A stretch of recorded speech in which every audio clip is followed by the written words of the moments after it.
Нұрсұлтан, елге, яғни туған ауылыңа соңғы рет қашан бардың? Ой, Гүлі, жанды жерме дөп түстім.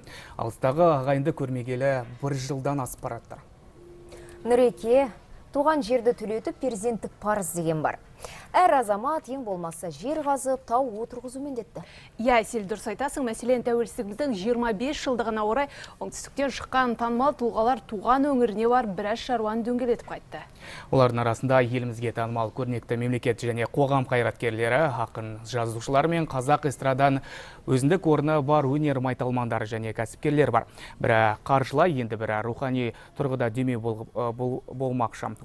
Оңтүстіктен Пернебек Біләлбекті тыңдайық. Бүгін Шымкенттің көрме орталығы игі жақсыларға толы. Кешегі ауылдың қарадомалағы бүгінде толысып елдің әлеуетін арттыруға тер төгіп жүр. Міне бейне камераның көз айнасына кезінде оңтүстікті басқарған Болат Жылқышев, экс-мәдениет министрі Дархан Мыңбай, спикер Әли Бектаев, қоғам қайраткері Амалбек Тышанов және драматург Дулат Исабеков жүр. Одан ары санамаласақ, ел ағалары саны 150-ден асып жығылады.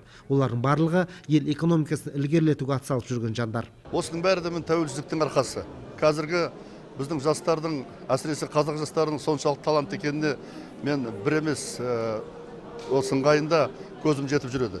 Тек қана оларға мүмкіндік беріп, мемлекет тарапынан соған бостандық беріп, жаңағы қолдар қаражатпен жәрдем беріп, осы бүгінгі басталған іс-шара тек басы деп қана айтуға болады. Мұрат Тағайып, елге белгілі азамат. Өңірде құс етін өндірумен айналысады. Қазір кәсіпорында өздері ойлап тапқан 85-тен астам өнім түрі шығарылады. Оның 40%-ы тыйымды аумағына өткізілсе, қалғаны алыс жақын шетелдерге тасымалданады. Мемлекеттің шапағатын көрген жан жұмысқа жергілікті жастарды көптеп тартып отыр. Осылайша жұмыссыздықпен күресуде. Өнімнің көлемін 20 мың тоннаға жеткіземіз деп жоспарлап отырмыз. Осы бағытта біздің қазір жас мамандарымыз даярланып жатыр. Оны өзіміз тәрбиелеп жатырмыз.